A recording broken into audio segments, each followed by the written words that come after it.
Eco-worthy 120W solar panel kit promises up to 400 Wh a day under full sun with a 30A controller that keeps your battery happy indefinitely. Either we've reached budget off-grid freedom or we're buying a sun-powered paperweight. On paper, 120W panel, 30A charge controller, pre-drilled mounting, and a 4.5-star Amazon rating sounds criminally generous for the price. But here's the thing, numbers on a listing don't always add up in the real world. Here's what caught my attention, what didn't, and what actually happened when I put it on a camper and a test bench. I spent 2 weeks testing this kit in mixed winter sun and clear sky days, so you don't have to. I've put the direct link to check current pricing in the description, but before you click anything, let me show you what I discovered after 2 weeks of testing. The kit claims to take a 120W panel, pair it with a 30A controller, and deliver easy, reliable power for sheds, caravans, campers, boats, trailers, golf carts, you name it. The marketing promises around 400 Wh per day in full sun. Safe, leave it plugged float charging that avoids overcharge. Quick install with pre-drilled holes and Z-bracket compatibility. Simple off-grid power for a 12V battery, even fully charging a 12V40. Sounds great, right? Pretty bold claims for a budget kit, but here's where things get interesting. They claim 400 Wh a day. Reality check, that number is location and season dependent, and it assumes you're aligning the panel well and getting several hours of peak sun. In my tests, midday clear sky on a 120W panel produced roughly 90-110W at the panel terminals. With the included PWM controller going into a 12V battery sitting around 13.6V, you're looking at roughly 75-90W actually making it into the battery. Over a good 4.5 peak sun hours, that's about 340-400 Wh, totally doable in summer or sunny climates. On hazy or partly cloudy days, I logged 180-280 Wh. Overcast, expect 120 Wh. Translation, 400 Wh is a best-case number, not your everyday baseline. They imply you can fully charge a 12V40Ah battery. Let's be real, a 12V40Ah battery holds roughly 480 Wh. If your daily harvest under good sun is around 350-400 Wh in the battery, you can bring a half-depleted 40Ah back to full in a day, but an empty 1 to 100% is a stretch unless conditions are ideal and you have long, high-sun days. Here's where it gets mathematically tight. They tout a 30A controller you can leave connected all the time. What you actually get is a basic PWM controller that does the job, but it's not MPPT. Why this matters? The panel's sweet spot is around 18V, and PWM effectively pulls it down to battery voltage. So you leave 20-30% on the table compared to a decent MPPT, especially when the battery is low. The controller floated at about 13.6-13.8V for my AGM, which is fine. But if you're running LiFePO4, check the controller's settings carefully. Some versions have a Li mode, others don't, and temperature compensation is rudimentary. Also, do not run an inverter from the controller's load terminals, go straight to the battery. The 30A rating is headroom. With a single 120W panel, you'll see 8A in good sun. They promise easy install with pre-drilled holes and Z-bracket compatibility. Reality. The panel has clean pre-drilled holes and MC4 connectors. The kit I tested included basic Z-brackets and hardware which worked, but the aluminum is on the soft side and the included screws are fine for thin sheet metal, not structural members.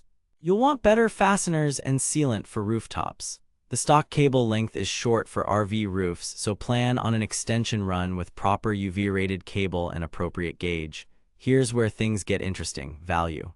For a budget kit, it actually performs close to spec when the sun cooperates, but PWM is the bottleneck. I swapped in a 20A MPPT as a control and saw 18-25% more watt-hours into the same battery across 2 clear days. That's free power you're otherwise leaving on the table. Power and efficiency. In direct sun around noon, I saw panel side numbers peaking near 100-110 W. Battery side with PWM settled between 75-90 W depending on battery state of charge. Across a clear day with about 4.5 peak sun hours, logged intake was roughly 360 Wh. On a hazy day, 220 Wh. These are respectable for a single 120W panel. Compared to a 100W Renagi mono panel I had on hand, the eco-worthy produced about 10–20% more energy purely from the extra wattage, as expected. Charge controller, the included 30A PWM is dead simple. It does bulk, absorption, and float. The screen is basic and the state of charge readout is optimism theater. Use a shunt or your battery BMS for real numbers.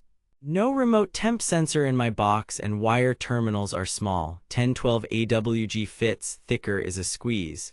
Good enough for this panel but not a long-term hub for bigger systems. If you plan to expand, budget for an MPPT upgrade. Build quality, the panel frame is straight, glass intact, EVA lamination looked clean, pre-drilled holes lined up with generic Z-brackets. Some reviewers mention bent corners in shipping. Eco-worthy seems responsive with replacements. My unit arrived fine. The MC4s are standard fare and clicked securely. The bracket hardware will get you started, but bring your own stainless fasteners for exterior installs. Use cases nobody tells you: shed trickle charging, camper house battery top-off, small 12V fridge in cool weather, Wi-Fi cameras, fence chargers, trolling motor batteries between outings. What the marketing doesn't mention: a single 120W panel won't run a 120V mini fridge or power tools via inverter for long. Think maintenance, charging, and modest loads, not full off-grid homesteading. If you need to hit 600–800 WH daily reliably, you'll want 200–240 W of panels and an MPPT. Review Pulse: the Amazon average sits around 4.5 stars. Common praise: solid value, easy setup, real-world output close to expectations. Common knocks: controller is basic, cables are short, occasional shipping dings. A few DOA controller reports standard budget kit roulette. Verdict: recommended with caveats. If you find this kit in the lower end of its usual price range and your goal is to maintain a 12V battery or harvest 250–400 WH on sunny days, it's a solid value. Pros: decent panel output, simple install, good starter bundle, responsive support. Cons: PWM controller limits harvest, short cabling, hardware is light duty, 400 WH is weather dependent. Worth it if you're building a small, cost-conscious setup and can live with PWM efficiency. Buy with caution if you need consistent higher yield or lithium-specific charging profiles. Consider adding an MPPT. If pricing creeps near premium brands, save your money for a panel only plus a real MPPT. Stay powered, not fooled. Thanks for watching. If this review saved you from wasting money or helped you find something actually worth buying, I've put the link to check current pricing and read more reviews in the description. And hey, if you do decide to buy through my link, it helps fund these investigations without costing you extra. Drop your location and average sun hours in the comments and I'll estimate your realistic daily harvest. Next up, I'm pitting this against a Renagi 100W and a Bauge RV 180W with identical MPPTs to see what wins per dollar. Subscribe so you don't miss it. Stay savvy, stay solar.